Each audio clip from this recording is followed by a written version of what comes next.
para hacer la expiación. Vuelvo a repetir, ¿qué es expiación? Sacrificio o sufrir un castigo por un delito que se ha cometido. ¿Ok? Versículo 27. ¿Ok? Y que dice allí, cuya sangre fue llevada al santuario para hacer la expiación, esto es importante, y quemarán en el fuego su piel, su carne y su estiércol. Versículo 30. Porque en este día se hará expiación por ustedes y serán limpiados de todos sus pecados delante de Jehová.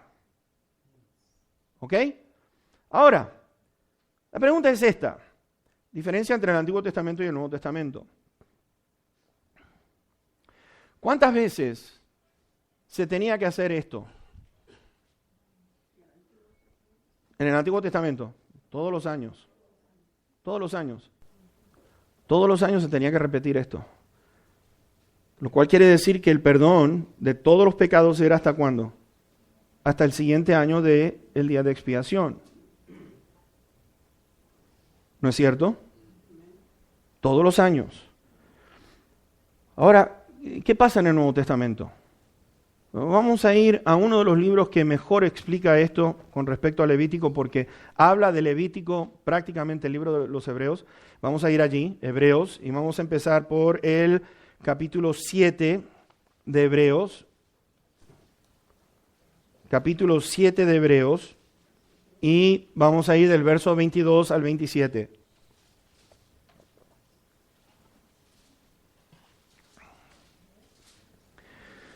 Por tanto, Jesús es hecho fiador de un mejor pacto. Antiguo pacto, nuevo pacto. Fiador de un mejor pacto. Y los otros sacerdotes llegaron a ser muchos debido a que por la muerte no podían continuar. Es decir, llegaba un momento que el sumo sacerdote se moría en algún momento dado.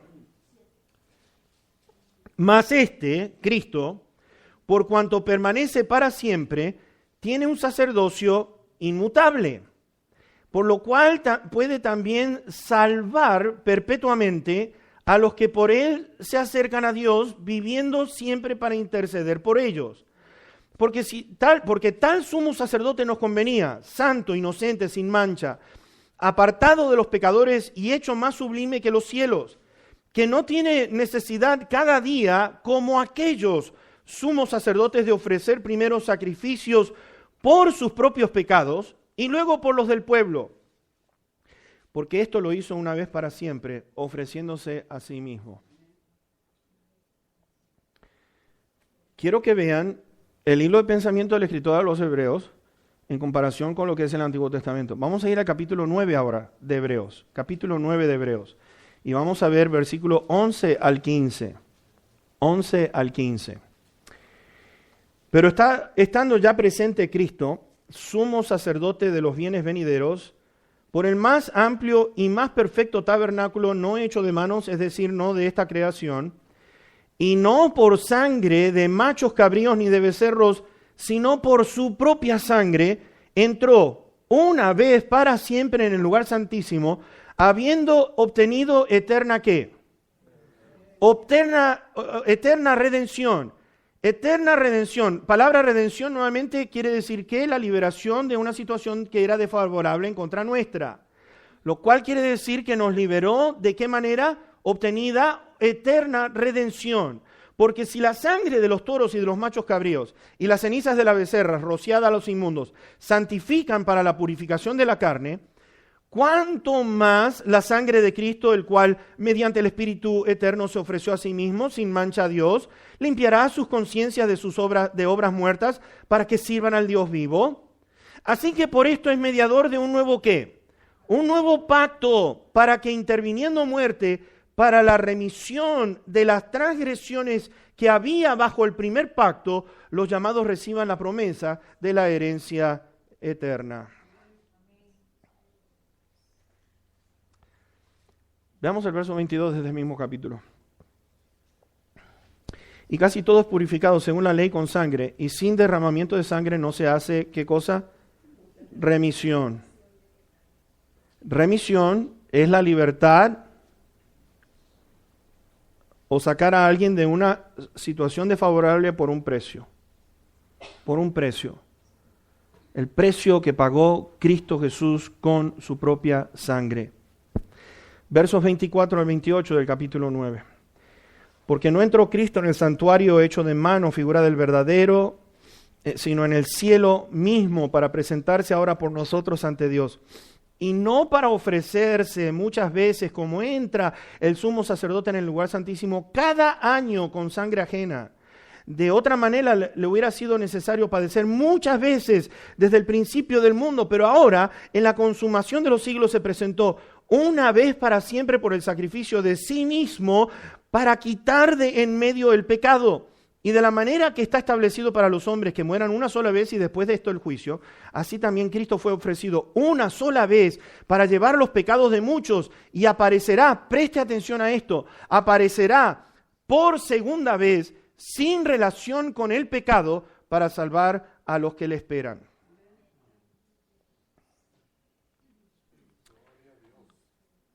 Ahora la cosa se pone mejor todavía, porque el autor a los Hebreos sigue explicando este asunto. En el capítulo 10, vamos a ver versículo 1 al 4.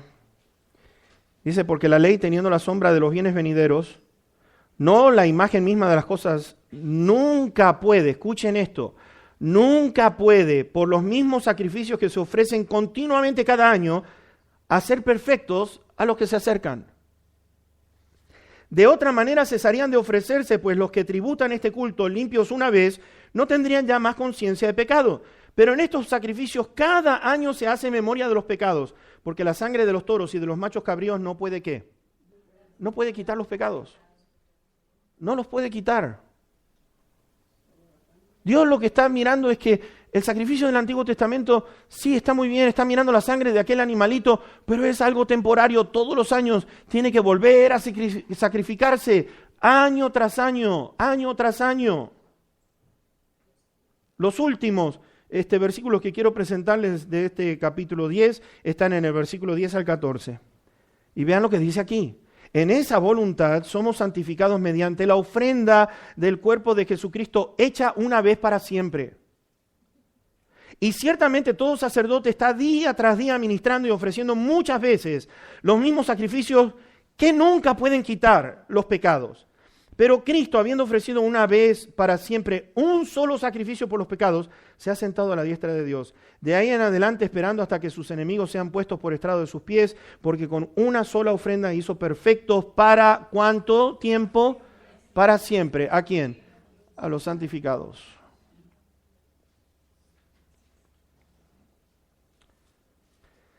El sacrificio en el Antiguo Testamento duraba un año, hasta el siguiente año.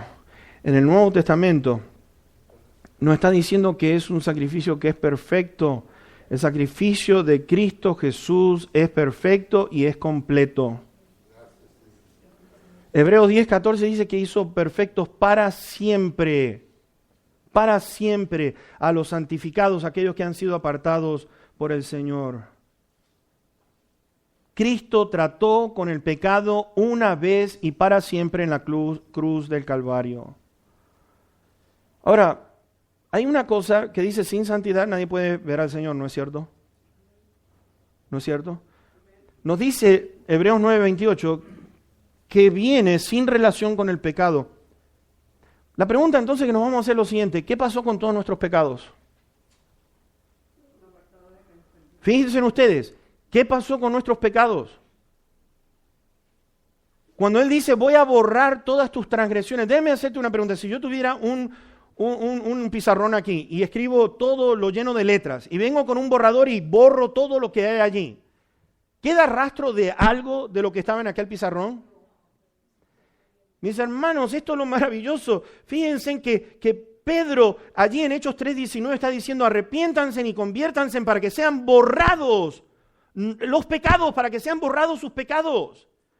Apocalipsis 1 versículo 5 nos dice que nos lavó de nuestros pecados. Por eso es que Pablo está declarando ninguna condenación hay para los que están en Cristo, los que están en Cristo. ¿Sabes qué? Pablo está preguntando esto. ¿Quién acusa a los escogidos de Dios? ¿Quién puede acusar a los escogidos de Dios? Romanos 8, ¿te acuerdas? Si dice, ¿quién los puede acusar? Si es Dios el que justifica. Y si Dios te justificó gratuitamente por su gracia y su misericordia, ¿quién te puede acusar? La segunda pregunta que hace Pablo en ese capítulo, ¿quién es el que te condenará? Cristo es el que murió, más aún el que también resucitó, el que además está a la diestra de Dios haciendo ¿qué? Intercediendo por nosotros. Oh, mis hermanos, qué maravilloso. Qué maravilloso. Qué maravilloso que es nuestro Dios intercediendo por nosotros. Juan escribe esto: abogado tenemos para con el Padre, a Jesucristo el justo. Y él intercede por nosotros siempre, nos dice Hebreos, siempre. ¿Sabes por qué? Porque nos dice el libro del Apocalipsis que el diablo nos está acusando delante de Dios día y noche. Mientras el diablo nos está acusando día y noche, allí está Cristo Jesús intercediendo por nosotros. Más habla el diablo ¿saben qué? Yo me imagino al diablo viene con dice, a ver, fulanito, fulano, es un asqueroso, es un hipócrita, es el peor de los pecadores. Y yo me veo ahí, Satanás dice, mira, si hubieras visto, yo tengo la hora que estaba diciendo mentiras, y ¿sabes qué? No, es una basura, no merece nada. Y entonces lo vemos a Dios allí, y empieza a ver, oye, ¿cómo se llama el fulano? Pues fíjate que yo no encuentro nada acá.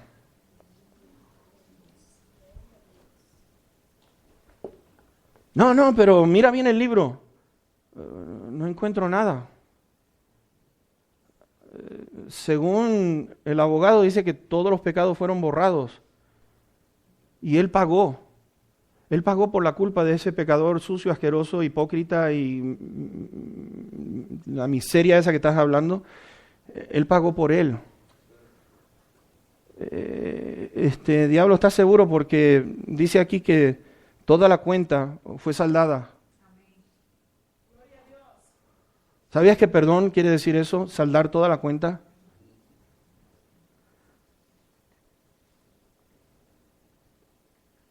En la cruz, dice Colosenses 2, Jesús anuló el acta de los decretos que había contra nosotros, que nos era contraria. Aquel acta que estaba, fíjense en ustedes, esto es lo que yo quiero que ustedes vean, la lista de todos los pecados, que es sinvergüenza, que es un hipócrita, que es esto, que es lo otro, pero mis hermanos, aquel acta que nos era, o sea, el acta es aquel libro donde está todo escrito de decir, sí, este fulano es esto y esto, pero dice que el acta de los decretos que había contra nosotros, dice que quitándola de en medio, la clavó en la cruz, y nos dice allí en Colosenses, nos dio vida juntamente con él. ¿Y qué dice después allí? Algo, perdonándonos todos los pecados. Todos los pecados. Cuánto amor que tiene Dios por cada uno de nosotros, Dios mío. El tema que estamos viendo aquí en la Biblia, pecados pasados, presentes, futuros, han sido perdonados.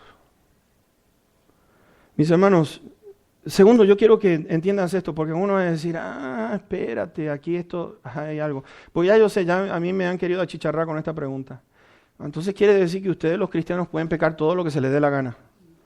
Oh, no me digas, muéstrame un solo versículo donde diga que porque tus pecados han sido todos perdonados, que tú tienes libertad para pecar en contra de este santo Dios. Es más, Pablo escribe, escucha esto, Pablo está escribiendo allí en Romanos 6. ¿Qué pues diremos? Hace esta pregunta. ¿Qué pues diremos? ¿Perseveraremos en el pecado para que la gracia abunde? ¿Y qué responde Pablo? De ninguna manera. Oh, no, vamos a pecar vamos a abundar en pecado para que la gracia sobreabunde sobre el pecado. ¿A dónde dice eso?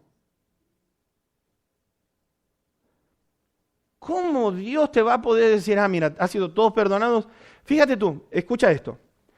Vamos a decir que tú tienes 15 tickets que pasaste ahí las 55, tú dices que ibas a 45, pero el policía te dice que ibas a 75. Y algunos de nosotros, como yo, alguna vez me puse a discutir con el policía, papi. Mis hijos estaban, papi, cállate, por favor, cállate, porque el hombre se puso nervioso. Y el asunto es que iba a 35 hasta que vi el semáforo y vi que el semáforo